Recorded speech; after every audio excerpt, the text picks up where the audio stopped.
you guys hear me? Right. Hello and welcome. Before I begin, I want to be completely honest. Speaking today is very difficult for me. I live with anxiety, and honestly, I wasn't sure I'd be able to stand up here in front of all of you. But this opportunity feels like a necessary turning point that I couldn't pass up. This January marks 10 years since I lost my former husband, Jason, the father of our son, Ari, to suicide. Standing here today is a full circle moment, and I'm so grateful to be able to share my story with you.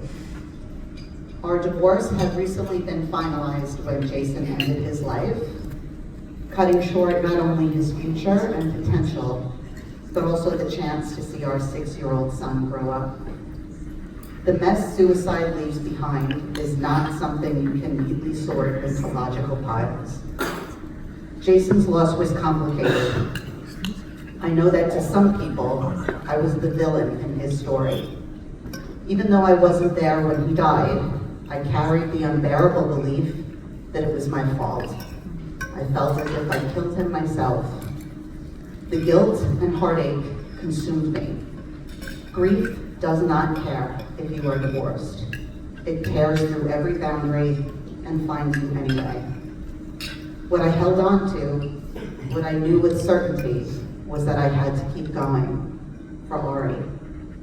I was desperate to know what to say, how to say it, how to raise a child bereaved by suicide. Desperate to protect the fragile foundation of a heartbroken 6-year-old boy. In those chaotic early days, several friends and family told me not to tell Ari the truth about how Jason died. But I knew I could never do that. I couldn't lie.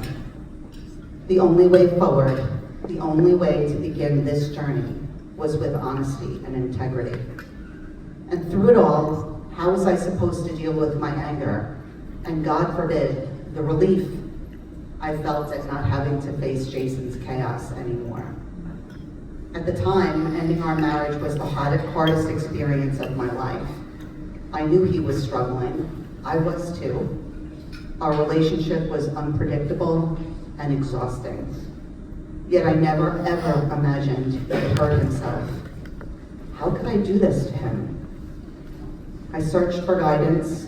I had tough conversations. I hid in my closet.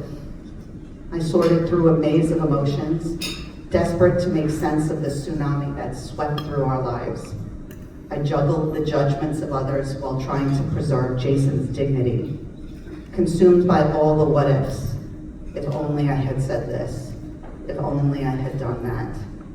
If only I didn't divorce him.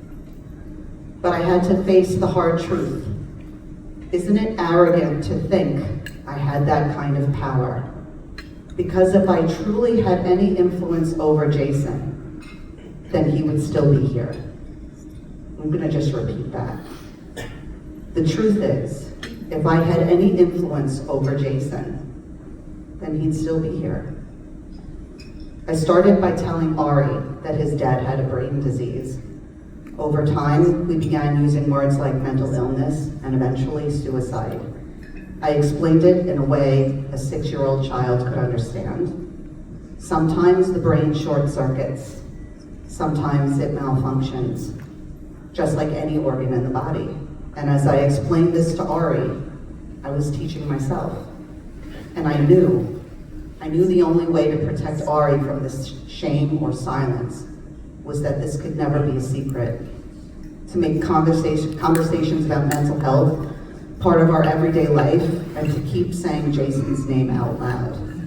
Today, Ari is 16. He is smart, funny, ambitious, challenging, and oh so handsome. I'm his 3rd girlfriend already. In so many ways, all the best ways, he's just like Jason. He challenges stigma. He speaks openly about mental health. And in that, I see how far we've come and the progress we've made. Make no mistake, grief never disappears, but it changes. It softens around the edges. And love, that deep, enduring love, never leaves you, but nor would I want it to. It stands as a testament to the space I hold for Jason. So there is no closure, but with time and forgiveness, peace does reveal itself. I miss him.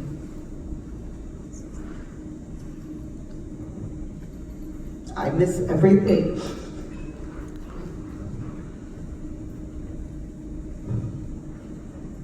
that could have been and should have been for him.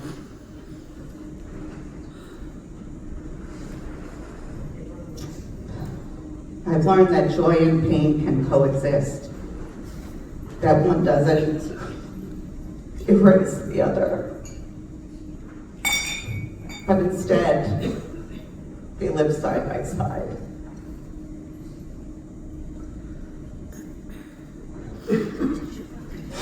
I honor Jason by raising our son with openness, honesty, and compassion, and continuing to speak, especially when it's hard, like right now.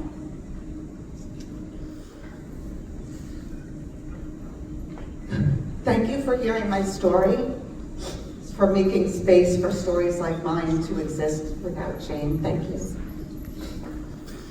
To my husband, John, who is here today. John officially adopted Ari when he was 13, making him your son in every way that matters. You stepped into the space grief left behind and filled it with love, steadiness, and grace. And I wouldn't be here without you, and neither would he. And throughout this entire process, the American Foundation for Suicide Prevention has been an incredible guide, helping me find the right words, the right tools, and the right path forward. And finally, most sincerely, Katie, thank you for asking me to speak, for giving me this opportunity to honor Jason, to share our story, and to remind others. I promise you, there is hope after loss.